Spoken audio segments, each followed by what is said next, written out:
बचपन का वो सबसे बड़ा धोखा जो किसी इंसान की पूरी जिंदगी को एक जिंदा जहन्नुम बना देता है। किस्मत आपके साथ एक ऐसा गंदा खेल खेलती है जहां आपको लगता है कि आप दुनिया बदल सकते हैं, पर वक्त आने पर पता चलता है कि आप दुनिया के सबसे बड़े लूजर हैं। आज हम जिस दुनिया में कदम रखने वाले हैं, वहां कोई सुपर पावर नहीं है, कोई चीट कोड नहीं है, और ना ही कोई ऐसा सिस्टम है जो आकर हीरो को हमेशा बचा ले।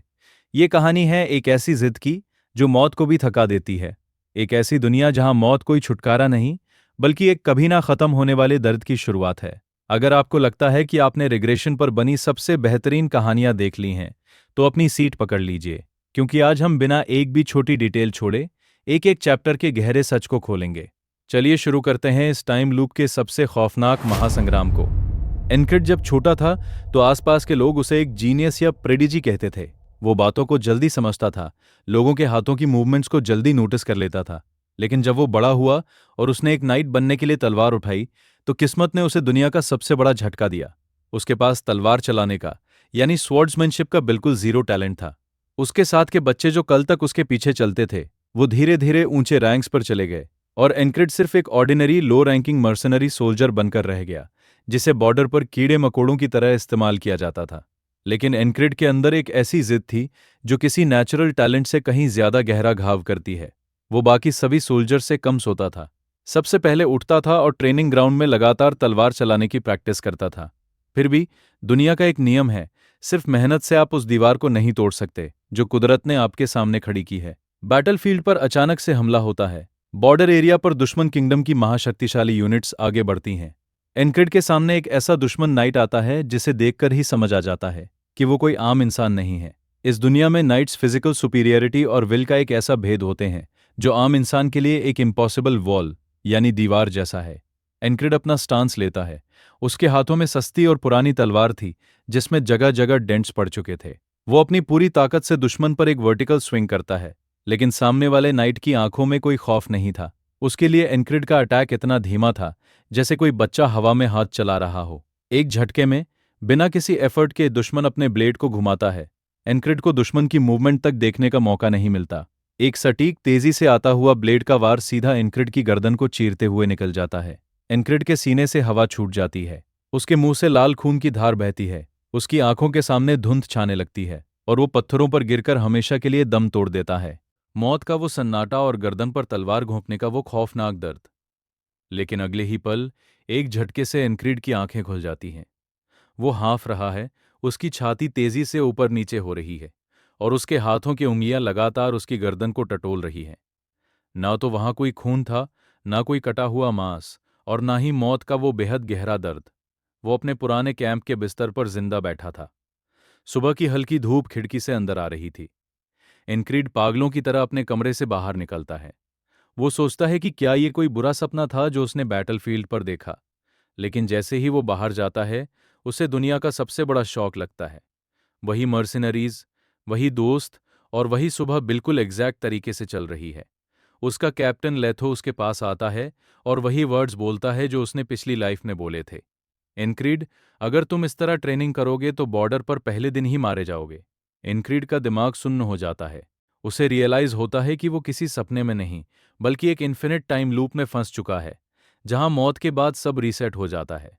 उसी वक्त उसके दिमाग के सबसे अंधेरे कोने से एक अजीब सा साया मैनिफेस्ट होता है, जिसे फेरीमैन कहा जाता है। फेरीमैन की आवाज उसके दिमाग में गूंजती है, जो उसे ताना मारती है, तू एक जीरो टैलेंट ऑर्डिनरी कीड़ा है। तू चाहे कितनी भी कोशिश कर ले, तू उस टैलेंट की दीवार को कभी पार नहीं कर पाएगा। तेरा आखिरी ठिकाना सिर्फ मौत है। लेकिन एनक्रीड के अंदर का गुस्सा और उसकी जिद इस ताने से और ज्यादा भड़क उठती है। वो सोचता है कि अगर किस्मत ने मुझे टैलेंट नहीं दिया, तो इस लूप ने मुझे एक मौका दिया है। मैं तब तक मरूंगा जब तक मैं जीतना ना सीख जाऊं। एनक्रिड ने अब रोना, पछताना या अपनी किस्मत को कोसना पूरी तरह से बंद कर दिया था। उसने बहुत ही ठंडे दिमाग से इस टाइम लूप के कड़े नियमों को अपने हक में इस्तेमाल करने का फैसला किया। वे अच्छी तरह जानता था कि भले ही हर बार रीसेट होने पर उसका शरीर वापस उसी पुरानी, कमजोर और थकी हुई हालत में आ जाता है, लेकिन जो मसल मेमोरी, दुश्मन के अटैक का सटीक टाइमिंग और मौत का खौफनाक तजुर्बा उसके दिमाग और आत्मा में दर्ज हो रहा है, उसे दुनिया की कोई भी ताकत रीसेट नहीं कर सकती।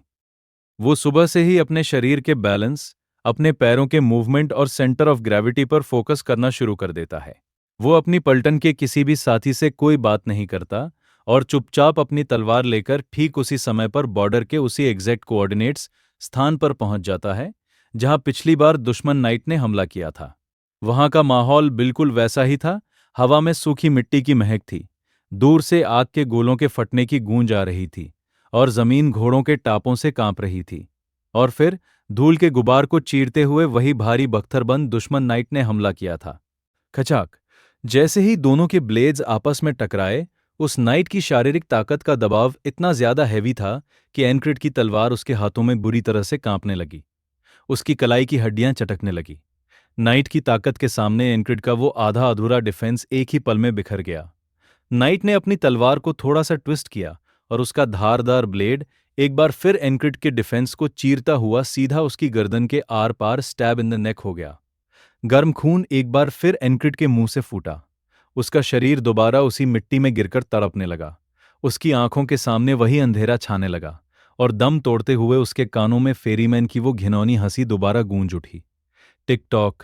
समय का रीसेट बटन फिर से दबा और एनक्रिड वापस अपने कैंप के बिस्तर पर उठ बैठा। वो फिर से मर चुका था, लेकिन इस बार उसकी आंखों में हार का डर नहीं, बल्कि एक अजीब सा पागलपन था।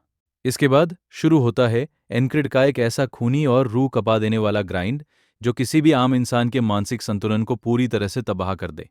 वह इस एक ही लड़ाई को, इस एक ही नाइट के खिलाफ 5 बार, 20 बार, 50 बार और देखते ही देखते पूरे 100 बार रिपीट करता है। हर एक लूप में वो सुबह उठकर उसी बॉर्डर पर जाता, उसी नाइट के सामने खड़ा होता, उसके वार को रोकने की कोशिश करता और हर बार उसकी गर्दन पर वो फौलादी ब्लेड उतर जाता। हर बार जब वो रीसेट होकर उठता उसके शरीर का दर्द गायब हो जाता था, लेकिन मौत का वो खौफनाक, दम घुटने वाला डर उसकी आत्मा पर लगातार गहरे जख्म दे रहा था। फेरीमैन उसके दिमाग के अंदर लगातार हंसता और चिल्लाता था, हार मान ले लूजर, तू जितनी बार आएगा उतनी ही बार इस गर्दन को कटवाएगा।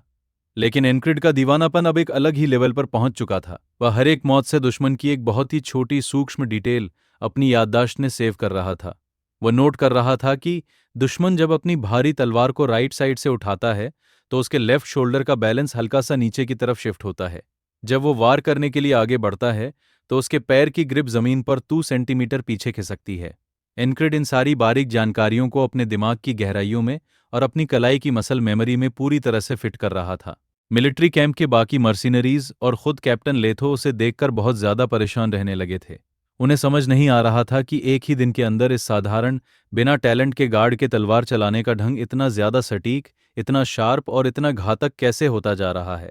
जब वो ट्रेनिंग ग्राउंड में स्विंग्स करता तो उसके ब्लेड की आवाज हवा को चीरती हुई सुनाई देती थी। उन लोगों को क्या पता था कि इस एक साधारण सी दिखने वाली सुबह के पीछे एनक्रिड ने पूरे 100 बार अपनी गर्दन कटवाई है और मौत के उस खौफनाक जहन्नुम को मतकर वो यहां तक पहुंचा है।